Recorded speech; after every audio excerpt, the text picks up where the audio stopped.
bienvenue sur l'ESL TV. Salut Olivier. Salut Rémi. Alors on est actuellement en direct du Palais des Congrès du Futuroscope à Poitiers. Exactement. Au sein d'un événement majeur du sport électronique et la Gamers Assembly.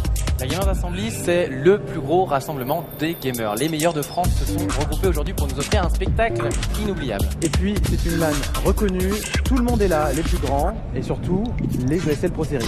Exactement, donc ça va être une compétition intense avec encore une fois les meilleurs joueurs de France qui se rencontrent dans des matchs qu'on va suivre tout le week-end. Voilà, alors pour résumer les ESL Pro Series, c'est assez simple, c'est une compétition qui se déroule en ligne toute l'année et à la fin, les meilleurs, les 4 meilleurs de chaque jeu se retrouvent ici au Futuroscope pour jouer les demi-finales, petites finales et grandes finales. L'intérêt de l'ESL TV, c'est évidemment que vous allez pouvoir suivre avec nous et en direct tous ces matchs de tous ces jeux. Donc au niveau des jeux, on va avoir donc du Counter-Strike, du Counter-Strike Source, du Warcraft 3 et du PES. Voilà, alors on va parler un petit peu des jeux, on va rentrer un petit peu plus dans le détail parce que les gens qui nous regardent sont certainement des joueurs aguerris. Exactement. Alors on va parler peut-être d'abord de Warcraft 3, Olivier, je sais que c'est ton jeu de prédilection. Un petit peu, oui, il faut le dire. Et à Warcraft 3, on a quelqu'un quand même qu'on ne présente plus. Qu'on ne présente plus, donc c'est Todd. Il vient spécialement de Chine, exprès justement pour cette compétition, nous présenter son style de jeu, mettre sûrement la pâtée à nous Français pour tout dire. Mais bon, on va voir s'il y a du challenge et s'ils sont capables de relever le niveau. Alors c'est vrai que quelqu'un comme Todd, c'est quelqu'un qu'on a quand même du mal à détrôner. Quand on arrive à le détrôner, c'est un petit miracle. Oui, ça arrive assez rarement à vrai dire. Voilà. Pour te dire, quasiment jamais. Je crois que dans une GA, ça n'est encore jamais arrivé. Cependant, on a quand même 3 autres joueurs juste derrière, dans un niveau assez mitigé. Donc on pourrait peut-être avoir quelques surprises, un peu de spectacle. C'est plutôt la deuxième place justement où tout va se jouer. Et là justement, le niveau est assez serré. Ça sera à suivre. Justement, on aura un match juste après. C'est là où tout va se jouer. Voilà, on va commencer par du Warcraft 3. Et moi, j'aimerais quand même savoir, Todd, c'est un joueur que j'apprécie. Et quel est son style de jeu à l'heure actuelle? Parce que je sais qu'il change assez souvent. Alors, il joue donc humain, qui est une race où le développement est important. Donc, c'est quelque chose qui joue en longueur. Donc, souvent, on a des parties qui tirent sur l'économie, où on essaie d'épuiser l'adversaire le pousser dans ses retranchements, épuiser son économie pour aller justement jusqu'au but final qui est de le détruire. D'accord, donc c'est un jeu vraiment, on y va à la longue et puis on y va. Souvent, on apprécie assez mal de perdre contre ce genre de technique parce que souvent on donne tout pendant très longtemps et à la fin on se rend compte en fait on a vraiment perdu et là il n'y a plus de solution. Voilà, c'est l'intérêt de Warcraft 3, le stratégie. Ça nous apporte aussi du très beaux spectacles. Ensuite, évidemment, le jeu de prédilection de beaucoup de gamers ici à la Gamers Assembly, c'est Counter-Strike, version 1.6. 1.6. Attention, on va commencer par celle-ci. À Counter-Strike, on va voir quelques-unes des plus grosses équipes françaises.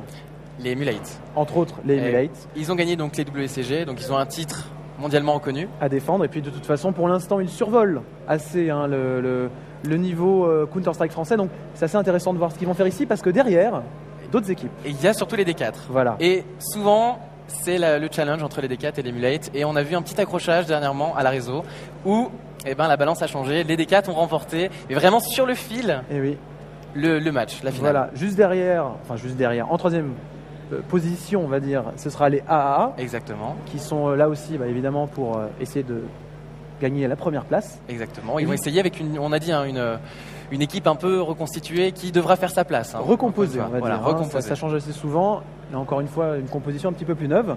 Pour terminer, on va voir les Atlantim. Voilà. Encore une fois, une équipe qui est là depuis longtemps, donc ils tournent sur le circuit. Encore une fois, une équipe qui a beaucoup changé, beaucoup évolué. Donc ça va être le moment de prouver leur maturité et est-ce que l'équipe a un rôle parfaitement. Voilà, donc on va voir évidemment les matchs de ces différentes équipes à Counter-Strike 1.6 et on verra si, on va dire, les favoris terminent effectivement dans les premiers. À Counter-Strike Source, c'est cette fois-ci une compétition un petit peu différente. C'est d'autres équipes.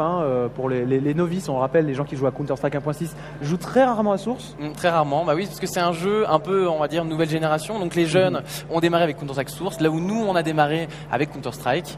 Donc ils apprécient le graphisme, le dynamisme, et on va retrouver donc des équipes comme Creative qui survolent. Grand favori. Grand favori. Très clairement. Mais maintenant, attention, il peut y avoir toujours des faux pas, on a de la pression, il y a un enjeu au bout, donc il faut aller montrer qu'on est meilleur. Là encore, on a un temps un petit peu de voir ce que ça va donner. Counter-Strike Source, en plus, on aura l'occasion de vous le faire découvrir pour tous les joueurs qui sont peut-être un petit peu côté détracteurs du jeu. Oui, il y en a beaucoup. Voilà, on va vous faire un petit peu découvrir le jeu, vous verrez, finalement, c'est pas si mal que ça. Et on a aussi du spectacle, autant en tout cas qu'à la version 1.6. En tout cas, on l'espère. Voilà. Et puis on terminera effectivement avec Pro Evolution Soccer, dont on aura principalement la finale. On aura les joueurs qui viendront jouer sur notre plateau. Et on aura évidemment aussi là un petit peu de spectacle. Alors pour Evolution Soccer, Ah bah ça, pour Je veux les, dire- pour les fans de foot, il y a toujours de l'ambiance, toujours de l'envie, donc les joueurs sont tout le temps motivés. Et ce qui est intéressant, c'est justement de voir la réaction du joueur. Parce Oui. que c'est là où il y a des belles images. et puis c'est toujours assez imprévisible. Complètement. Avec les versions du jeu qui changent, qui évoluent, il faut un petit peu se remettre en question. Il faut un petit peu Toujours. voir. Chaque année, c'est un peu attaque, un peu défense, donc Voilà. il faut savoir optimiser son style de jeu selon la version qui vient de sortir. Exactement, c'est pour ça qu'on a un turnover assez régulier chaque année sur les meilleurs joueurs français. Donc durant ce week-end, on aura évidemment les finales des EPS après Evolution Soccer. Exact. Voilà pour les jeux que l'on va avoir ce week-end. On aura évidemment aussi l'occasion de vous faire découvrir les interviews de tous les joueurs que l'on va avoir en jeu. En jeu. Parce qu'évidemment, l'intérêt d'un média comme le SLTV, c'est de pouvoir vous faire découvrir les réactions avant et après le match. Ce qui est le plus intéressant, souvent, on manque un peu ces petits moments intéressants où le joueur vient d'avoir son match. Et là, La réaction à chaud. la réaction à chaud, La réaction souvent, à chaud. c'est friand. On essaiera de faire quelques duplex, on ira se déplacer directement où sont les joueurs pour jouer. On essaiera aussi de vous les montrer en train de jouer selon les différents matchs. On essaiera vraiment de vous faire vivre ces ESL Pro Series de l'intérieur. Tout à fait. Pour terminer, on va tout simplement vous inviter à rester sur le stream. On vous donnera rendez-vous à certaines heures. On fera quelques pauses entre les différents matchs, les animations. Donc voilà, on vous donnera les heures pour que vous puissiez être toujours au rendez-vous avec nous, toujours en direct de Poitiers. Et je crois que le mieux pour lancer vraiment cette ESL TV, c'est de rencontrer et d'interviewer le créateur, le dirigeant. Exactement. La personne qui a orchestré justement ces EPS. Voilà, donc c'est Jean-Christophe Arnaud qui va nous rejoindre sur le plateau dans quelques instants sur le ESL TV.